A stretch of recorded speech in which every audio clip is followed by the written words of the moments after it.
Bien, veamos entonces a ver la introducción a la estructura de datos.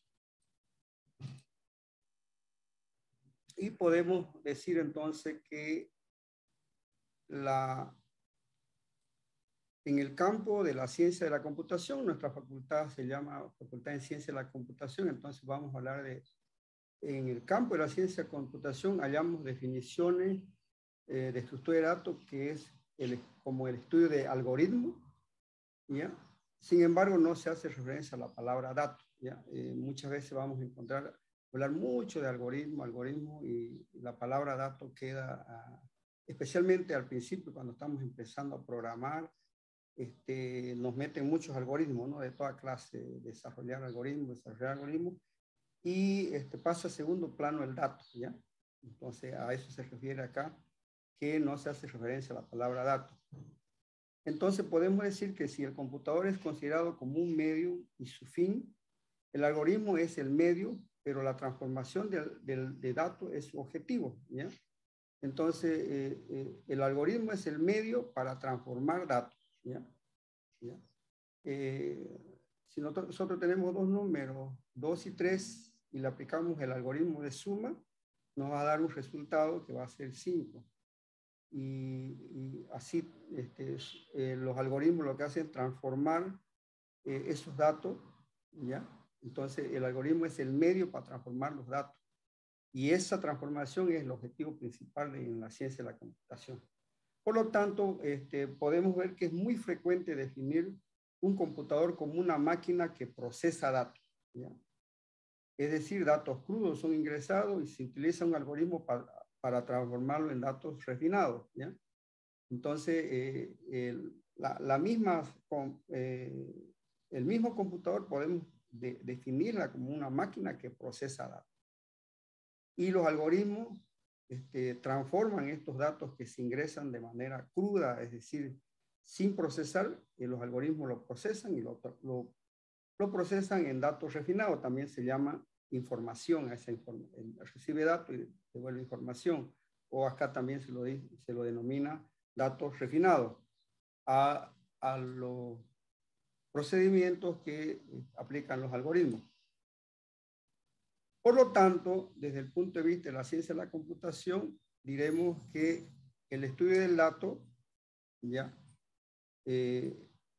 Lo vamos a ver como máquinas que almacenan datos, en este caso son los computadores, fundamentos que describen qué clase de datos son producidos a partir de datos crudos, y cómo vamos a representar esos datos mediante estructura de datos. Por lo tanto, los datos aplicados a un algoritmo nos va a generar información o datos refinados. O sea, siempre que los datos pasen por un algoritmo, nos va a devolver información. Y ya entrando en repasar lo que ustedes ya conocen, entonces podemos decir que el algoritmo más lo que vamos a ver en esta materia, que son las estructuras de datos, son igual a un programa, ¿ya? Algoritmo más estructura de datos, programa. Y que más adelante vamos a ver que estos algoritmos se llaman funciones, ¿ya? Y las estructuras de datos entonces estarían compuestas por los datos en sí, cómo vamos a almacenar los datos y qué algoritmo vamos a aplicar sobre esos datos, y eso es igual a programa. Repasando un poco la programación orientada a objetos, los objetos también traen datos y funciones, ¿ya? Se llaman objetos, ¿ya? Y a este conjunto de datos y funciones se le llama encapsulamiento de datos, ¿ya? Cuando el dato y las funciones están encapsulados, ¿ya? A eso le llamamos un objeto. El objeto esconde el dato y las funciones que están dentro que opera, mejor dicho, sobre datos. Vamos a ver una similitud muy cerca a lo que es la programación orientada a objetos. Por lo tanto, la ciencia de la computación puede ser definida como el estudio del dato, su representación y transformación mediante computadores digitales. Entonces, podemos definir la ciencia de la computación, la ciencia, en este caso nosotros estamos en una facultad de ciencia de la computación, nos dedicaremos pues a estudiar el dato, cómo lo vamos a representar en un sistema computacional y cómo vamos a transformar estos datos mediante el uso de sistemas computacionales o computadores digitales. Esto implica que el profesional de ciencia de la computación debe conocer las diferentes estructuras de datos que hay, que existen, y si no existen deberíamos construirlas, las operaciones que operan sobre los datos, sobre esa estructura de datos, y de qué manera se las puede representar. Nosotros entonces tenemos que tener esa habilidad para conocer diferentes estructuras de datos, qué operaciones se operan sobre esos datos y de qué manera la podemos representar en un sistema computacional o un computador. Entonces, el profesional de ciencia de la computación debe dominar dos técnicas. La habilidad para representar las diferentes formas de datos, o sea, tenemos que tener esa habilidad de cómo vamos a representar las diferentes formas de datos, y eso es lo que vamos a estudiar ahora en esta materia, cómo podemos representar las diferentes formas de datos, y debemos tener la habilidad para analizar los algoritmos que operan sobre esos datos, que ahora nosotros le vamos a llamar operaciones o funciones, en lugar de llamarle algoritmos. Y para ir un poco aclarando algunos conceptos, acá vemos que hemos hablado mucho sobre el tipo de datos, que es un conjunto de valores y un conjunto de funciones que operan sobre esos valores. Los tipos de datos vienen definidos en los lenguajes de programación, el entero, la fecha, el real y el boolean son tipos de datos que ya vienen definidos en los lenguajes de programación. ¿Qué es un tipo abstracto de datos? También conocido como TAD. Es también un conjunto de valores, una colección de valores y operaciones definidas mediante una especificación independiente de cualquier representación. ¿Qué significa esto? Que es independiente de cualquier representación.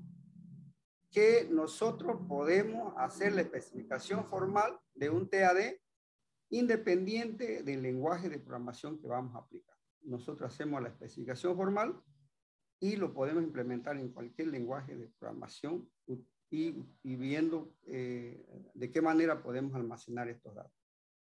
¿Y qué es la estructura de datos? Es una colección de variables interconectadas de formas diversas para dar servicio a un TAD que se implementa, ¿ya?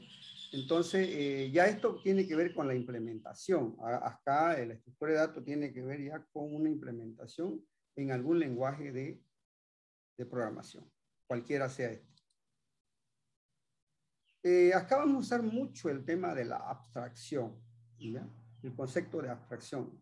Nosotros tenemos que imaginarnos de esconder lo irrelevante, eliminar o esconder y quedarnos con lo realmente importante. Cuando nosotros usamos el concepto de abstracción, no nos interesa, hablando en términos computacionales, no nos interesa cómo calcula o qué algoritmo utiliza cierta operación de un TAD. Es más, lo único que nos interesa es saber cómo se usa, ¿ya? Un TAD. Y nos abstraemos y nos olvidamos de cómo ha sido implementado ese TAD o esa operación. Nosotros lo que nos interesa es saber cómo se usa, qué parámetros recibe y qué parámetros devuelve. Por lo tanto, ¿qué es lo importante? En cada parte del trabajo puede ser cosas distintas, es decir, cada algoritmo lo hará de diferentes maneras, ¿ya? Para llevar a cabo la abstracción, los lenguajes nos proporcionan mecanismos como módulos, en este caso vamos a ver clases, ¿ya? Genericidad, ocultación y encapsulamiento y otras herramientas que los lenguajes de programación nos proporcionan. En este caso nosotros vamos a utilizar el concepto de clases, ¿ya?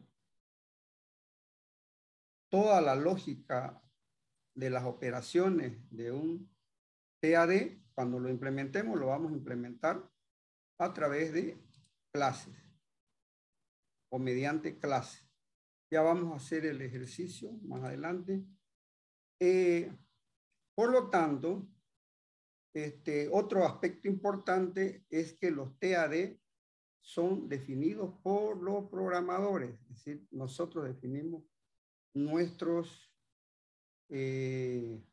TAD, ¿ya?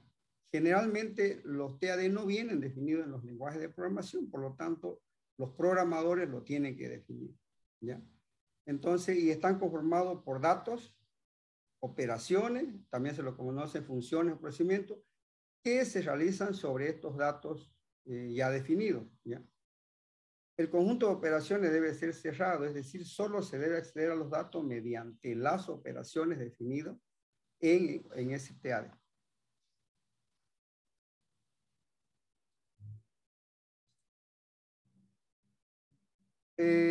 Un TAD se compone de dos partes muy importantes. La interfaz, donde se declaran los datos y su operación. En otros, más que interfaz, se llama especificación formal también. Ahí nosotros declaramos los datos y sus operaciones que van a operar sobre esos datos. Y la implementación, que contiene un código fuente de la operación y lo mantiene oculta al usuario. Y acá la interfaz, entonces,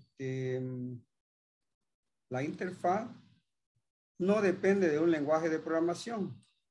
La implementación sí tiene que estar desarrollado, elaborado en un lenguaje de programación, cualquiera sea el que se utilice para la implementación. La interfaz es independiente del lenguaje de programación.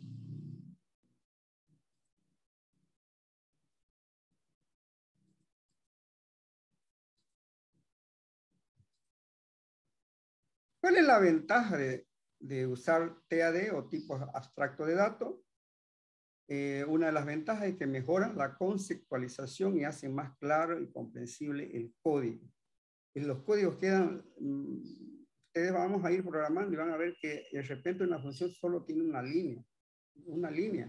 Hay otras que tienen 2, 3, pero los códigos de programación quedan muy comprensibles, quedan muy claros, y esto permite mejorar la conceptualización de las operaciones que operan sobre un TAD. Hacen que el sistema sea más robusto, ¿ya? Reducen el tiempo de compilación, reducen bastante, y permiten modificar la implementación sin que afecte la interfaz del público, ¿ya? Es decir, nosotros, si tenemos que hacer una modificación, hacemos la modificación en la clase, y la vista del usuario, la interfaz al público, ni se dan cuenta que se ha hecho un cambio en la implementación.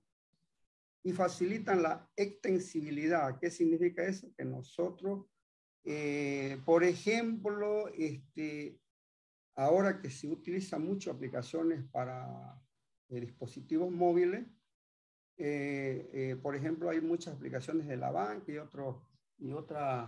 otros negocios, donde puedes hacer transacciones, depósitos, transferencias, y te dan una aplicación móvil, y te dan una aplicación web, y te dan una aplicación Windows. Y si mañana quieren cambiar algún procedimiento, algún algoritmo, van a la clase, lo compilan, y tanto lo que tienes en el celular nativo, la aplicación nativa del celular, como la aplicación web, como la aplicación Windows, no sufren ningún cambio. El cambio se dio en la clase. Y esto permite que, fíjate, que un algoritmo lo haces una sola vez y lo puedes extender o lo puedes ampliar a distintos dispositivos y a distintas incluso aplicaciones, ¿ya? Pues la construcción de un TAD consta de dos fases bien definidas, ¿ya? La especificación y la implementación. La especificación puede ser formal e informal. Nosotros nos vamos a trabajar con la especificación formal, ¿ya? Y la implementación la haremos en Visual Studio, en el lenguaje C#. Todo lo que especifiquemos con lápiz y papel lo vamos a implementar en un lenguaje de programación. O sea, vamos a concretar lo que se especifica de manera formal, lo vamos a concretar o lo vamos a desarrollar o implementar en un lenguaje de programación. Vamos a concretar lo que especificamos. Por lo tanto, las características de un TAD no debe depender de su realización concreta, sino solamente de cómo queremos que sea su comportamiento, a lo cual llamamos especificación. La especificación, vuelvo a insistirle, no depende de un lenguaje de programación. Así que yo he visto muchas veces que cuando yo le digo, hágame la especificación formal y el TAD conjunto, me están poniendo código de un lenguaje de programación. Olvídense, no hay código de lenguaje de programación. Acá lo que hay es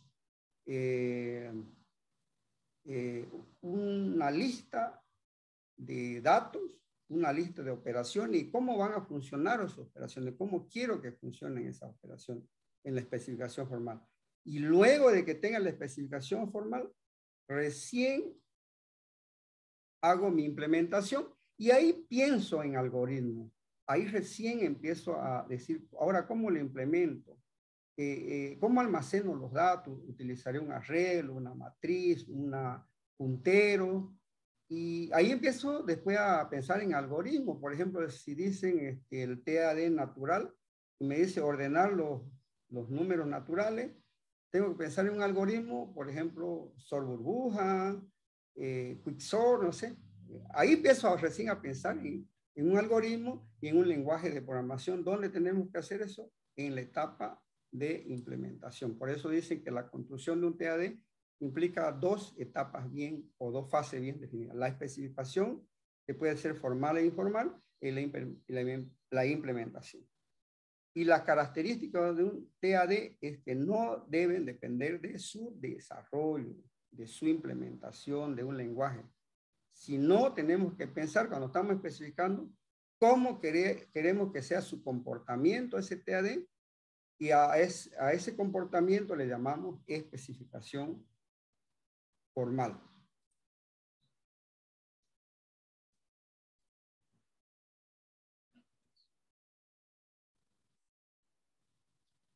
La especificación informal, como su nombre le indica, es una descripción de una abstracción que se realiza con un lenguaje natural, ambigua e imprecisa. ¿Qué significa eso? Que cada uno escribe su especificación con sus propias palabras, de una manera desordenada, puede ser ambigua, o sea, no está clara, puede ser imprecisa, y en un lenguaje natural, el que conocemos, el lenguaje español. ¿Ya? Entonces, no es la mejor forma de especificar un TAD de manera informal. ¿Ya?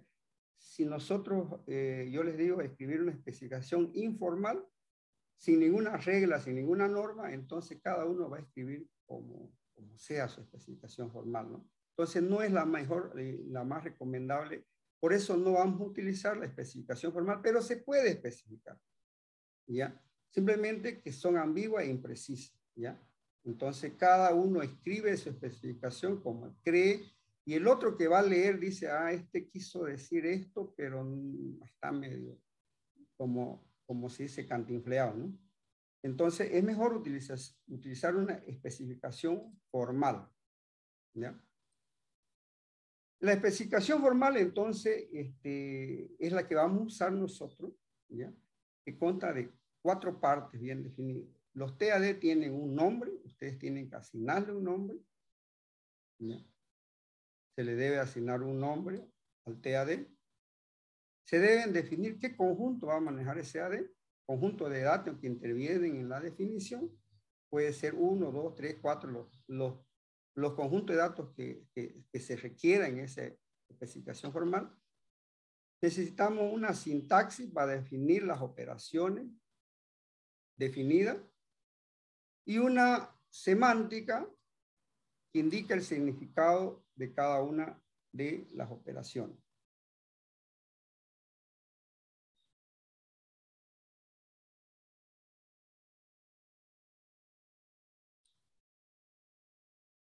Entonces acá vamos a dar damos un ejemplo de lo que es un TAD de números naturales y nosotros le damos un nombre. Natural se va a llamar nuestro TAD y entre paréntesis, fíjense que estamos poniendo bien claro. Los naturales van de 0 hasta n, al infinito, ¿ya?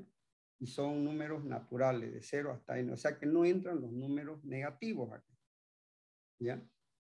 Entonces, los conjuntos que van a manejar los números naturales son n, lo vamos a representar con la letra n, que pertenece al conjunto de los números naturales, es decir, pertenecen al conjunto de 0 a n. También vamos a manejar otro conjunto que se llama B, que es el conjunto de los valores booleanos. Entonces, la primera parte sería el nombre, la segunda parte, qué conjunto va a manejar este TAD, y luego tenemos la sintaxis o funciones, ¿ya? Esto es lo más importante. Ya tenemos los conjuntos que manejamos, que son los números naturales y los booleanos, y acá podemos poner algunas funciones. Por ejemplo, siempre hay un constructor, creamos el 0 como un número natural, como punto de partida. Creamos el 0, el 0 es un número natural, ya lo definimos acá, el 0 es un número natural. El sucesor de un número natural nos va a devolver otro número natural. En otras palabras, que el sucesor del número natural va a ser otro número natural. ¿Es 0 un número natural? Esta función nos va a devolver un valor booleano. Si n es 0, nos devuelve true. Si n es distinto de 0, nos devuelve false. ¿Ya? Son iguales. Dado dos números naturales, esta función nos va a devolver un valor booleano siempre y cuando los dos números sean iguales. O sea, lo que va a hacer esta función es ir a validar que estos números son iguales y nos va a devolver false o true, dependiendo de de los valores que reciba como parámetro. La suma de dos números naturales nos va a devolver otro número natural. Podemos decir, ¿es par un número natural? Nos va a devolver falso verdadero, dependiendo de que si el número es par o impar. Podemos poner la resta de dos números naturales, n restado con otro n o con m, como quieran llamarlo, nos va a devolver otro número natural. Acá hay una salvedad. Si el primer operando es menor que el segundo operando, nos va a dar un número negativo, entonces ahí nos tiene que dar error, porque estamos hablando que solo vamos a trabajar con números naturales, no nos puede devolver esto un número negativo, ¿no es cierto? En la resta tenemos que tener ese cuidado acá, ¿ya? En la resta, ¿ya? Entonces, podemos seguir a ver si ustedes me pueden listar algunas otras operaciones que podemos colocar acá como que devuelva número natural, ¿sí, no? ¿Podríamos hablar del factorial de un número natural?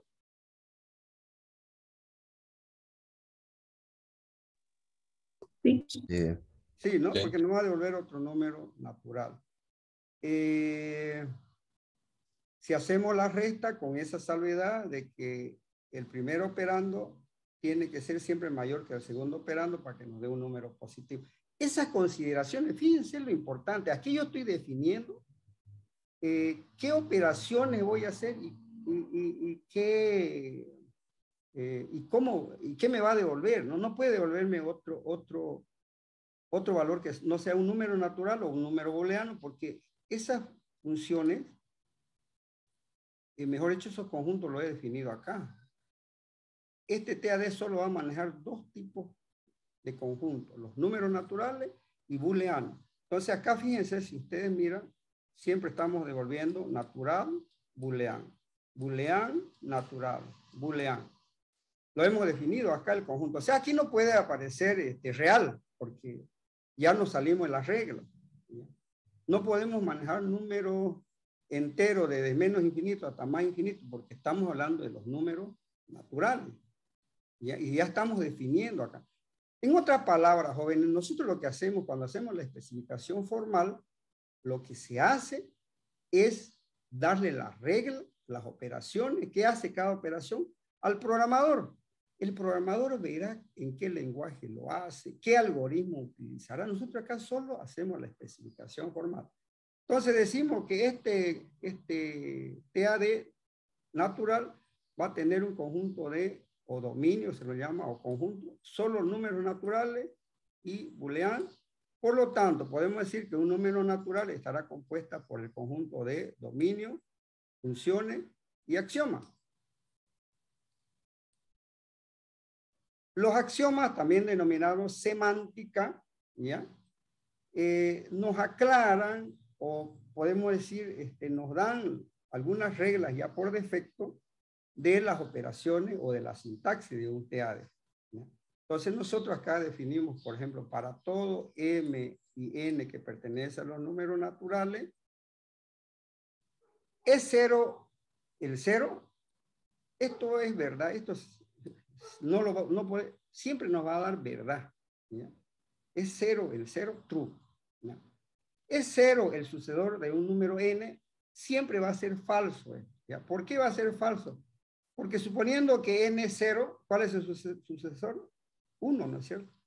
Por lo tanto, nunca esta expresión te va a dar verdadero, siempre te va a dar falso, ¿ya? Por eso se lo llaman axiomas. Dice, ¿es igual el cero a un número natural? ¿Ya? Siempre y cuando dice N sea cero. Eso es lo que nos están interpretando. Si N es cero, entonces esta expresión es verdadera, ¿no?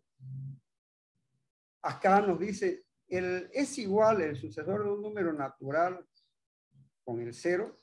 Ya acá, fíjense, hemos dicho que el sucesor de un número natural es el sucesor de un número natural siempre va a ser distinto de cero. Acá siempre va a ser distinto de cero, porque si ponemos n igual a 0, el sucesor va a ser 1, y si es otro número distinto de 0, va a ser 2, 3, 4, 5. Por lo tanto, esta expresión, sucesor de n, siempre va a ser falso porque el sucesor del número menor es 0. Entonces nos puede dar 1, y el 1 no va a ser igual a 0. Por lo tanto, toda esta expresión podemos decir que es falsa, ¿ya? Lo confirmamos, no tenemos que probar, ¿ya? Es un axioma de nuestras operaciones. No tenemos que probar, o sea, ya está demostrado que esta expresión, incluso en algunas preguntas de examen, yo les voy a decir, ¿cuál es el resultado de aplicar esta expresión? Usted me tiene que decir falso, verdadero, después de analizar, no quiero que se la aprendan de memoria los axiomas. Lo que quiero es que ustedes analicen, así como el sucesor de un número n, de un número natural, mínimo va a ser el 1, por lo tanto el 1 va a ser distinto de 0. Por lo tanto, esto 1 no es igual a 0, por lo tanto esta función igual me va a devolver siempre falso. Y fíjense acá, es igual el sucesor de n con el sucesor de m, solo va a ser igual esto, o solo va a ser verdad si n es igual a m. Obviamente, si ambos son iguales, si el sucesor de 2 es 3, también el sucesor de 2 va a ser 3. El sucesor de 5 es 6, el sucesor de 5 va a ser. Entonces, esto será verdad siempre y cuando n y m sean iguales, ¿ya? Entonces, vamos nosotros aplicando algunas reglas, algunos axiomas ya que se dan por verdadero, ¿ya? O excepciones también se pueden llamar, ¿ya? Por ejemplo, acá dice el sucesor del número m sumado con el número n es igual exactamente a sumar los dos números y aplicarle el sucesor. Esto, ¿qué propiedad es en términos matemáticos? Podríamos decir es conmutativo, ¿no? Da lo mismo sumar, mejor dicho, aplicar el sucesor de m con n y sumarlo, que sumar los dos números y sacar el sucesor. Entonces, en algún momento yo también le voy a preguntar, ¿de qué otra forma podemos escribir esta expresión? La podemos escribir de esta manera porque esto ya está demostrado que es verdad, ¿ya? Es decir, esta expresión puede ser escrita de esta manera. Y así podemos ir, adicionando operaciones o funciones y adicionando axiomas a nuestro TAD. ¿Ya? Podemos ir adicionando de acuerdo a las necesidades que tengamos en nuestro TAD. ¿Ya? En nuestro TAD. Por ejemplo, si ustedes no necesitan la resta, no la aplican la resta. Si no necesitan la multiplicación, no la ponen la multiplicación. La multiplicación de un número natural que me va a dar otro número natural, ¿no? Si yo diría multiplicar 0 por un número natural, ¿qué me va a dar? Multiplicar 0 por un número natural cualquiera, ¿qué me va a dar? 0. Es una regla, ¿no? Y ya está. O sea, ¿por qué tengo que ir a probar? Entonces, ustedes cuando reciban un parámetro de multiplicar y reciban el 0, usted le tiene que dar return 0, ni siquiera tiene que hacer ningún análisis. ¿Ya? En la multiplicación, si uno de los dos multiplicando es 0, ¿qué tienen que hacer? Return 0. Directo, no tienen por qué multiplicar, no tienen que perder su tiempo ni hacerlo, ni hacer un algoritmo para preguntarse si no, ustedes dicen, si uno de los dos es 0, entonces retorna 0. Por decir, eso sería, para la multiplicación sería un axioma, ¿no? Bueno, esta actividad la tienen ahí en los ejercicios que van a hacer más un rato. También está qué funciones y acciones podemos adicionar al TAD natural y la especificación informal y formal del TAD cadena, ¿ya? Eso lo tienen en su laboratorio, mejor dicho, en su trabajo práctico que tienen para hacer hoy y mañana. ¿Ya? Bueno, ya nosotros hablamos de la especificación formal de los números naturales. Ahora, ¿cómo nosotros podemos implementar esto en un lenguaje de programación? En este caso, C#. ¿Ya? Entonces, nosotros, un poco para tener una norma en la programación, y hay un documento también que tienen ustedes,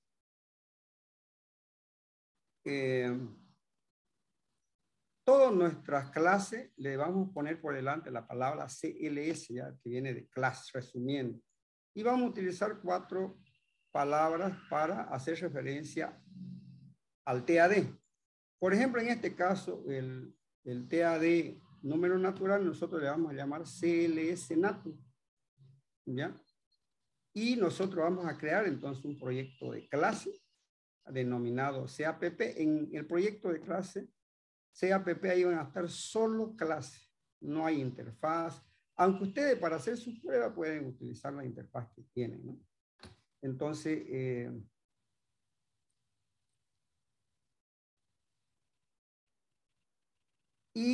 vamos a tener un namespace o lo que se llama el grupo de programa, le vamos a llamar CAPP también, que es el proyecto de clase, y entonces vamos a nombrar nuestra clase.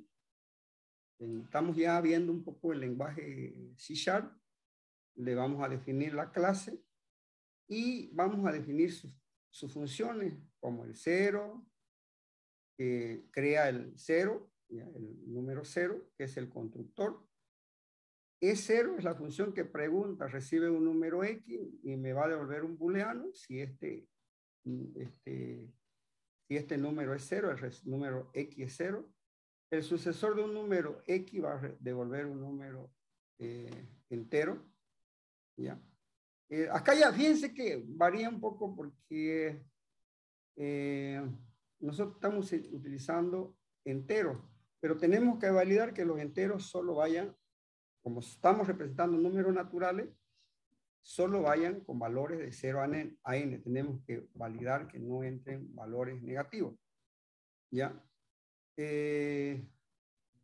Dos números naturales X y Y va a devolver un booleano. Si estos son iguales, va a devolver true. Si son diferentes, va a devolver false. La suma de dos números A y B me va a devolver otro número entero. Fíjense que acá, si alguien me puede corregir, si es que yo estoy equivocado, ustedes tienen en algún lenguaje de programación algo así que diga natural. Y as natural. ¿Tienen algún lenguaje de programación que hubiera encontrado algo así? Ustedes que han programado mucho. ¿Hay algún tipo de dato que diga X as natural o definir una variable X de tipo natural? ¿Hay en algún lenguaje de programación? Y que solo incluya del 0 al n. Es posible que no exista. Word. Entonces, ¿cómo? Word. Word. Tipo de dato Word. Word. Eso es De Cardinal. cero. Sí, de Word. ¿De palabra? sí. ¿Y en qué lenguaje es? Ese es lenguaje C++. ajá, C++ Ya, Builder. hay de 0 al n. Ah. Bueno, bien, entonces ya está el número. Pues hay otros lenguajes que no lo O byte. tienen. Ah, Pero Ay. Word lo define con un límite superior. Los naturales son hasta infinitos. Ya. Bueno, si hay, Pero bien. está dentro de... Ah, entonces acá yo estoy definiendo, fíjense, un número, un tipo de dato que nosotros llamamos tipo abstracto de datos, pero en realidad vuelve a ser un tipo de dato creado por nosotros y que le vamos a llamar CLS natural y que tiene estas funciones. Lo vamos a programar nosotros, ¿para qué? Para que lo usen otros programadores que quieran usar el CLS natural. ¿Ya? Pero previamente hemos hecho la especificación formal y ahora estamos en la parte de la implementación en C#. Otro lo hará en Java, otro lo hará en C++, en Python, no sé, en muchos lenguajes, y verá cómo lo implementa. Entonces, en mi caso, yo estoy usando entero, pero yo tengo que validar, incluso tengo que validar internamente que estos valores cumplan la regla de natural que van de 0 a n. No pueden haber números negativos, ¿no? Eso y el implementador se encarga de hacer aquellos detalles.